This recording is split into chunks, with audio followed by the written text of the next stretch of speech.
তার মানে সংখ্যাটা 30% দেওয়া আছে 7.2। এইটুকু বুঝতে পারছেন কিনা? এইটুকু বুঝতে পারছেন কিনা? এখানে 40% আর 10% এর পার্থক্য, মানে আমাকে বলে দিছে যে 40% আর 10% বিয়োগ করলে কত? 30%, মানে এই 30% এর মান 7.2। সুদে বুঝেন নাই? কি বুঝেন নাই? একটা সংখ্যা ধরেন আমি নিলাম এক্স, ধরেন এই যে সুদে বোঝে নাই, সুদে ধরেন আমি এক্স এর কাছে গেলাম, সংখ্যাটা ধরে নিলাম এক্স, তাহলে আমি কি লিখবো? এক্স এর 40% বিয়োগ এক্স এর 10% সমান 7.2। এই লাইনটা নিশ্চয়ই তো বুঝতে পারছেন।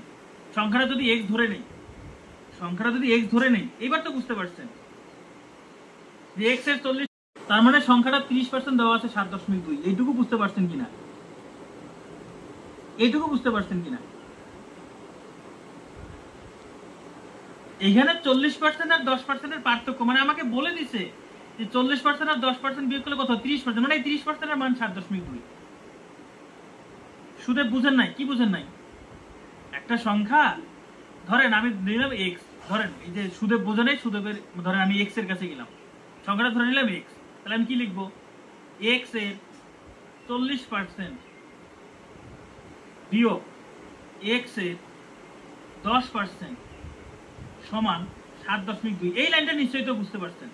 সংখ্যাটা যদি এক্স ধরে নেই, সংখ্যাটা যদি এক্স ধরে নেই, এবার তো বুঝতে পারছেন যে এক্স এর 40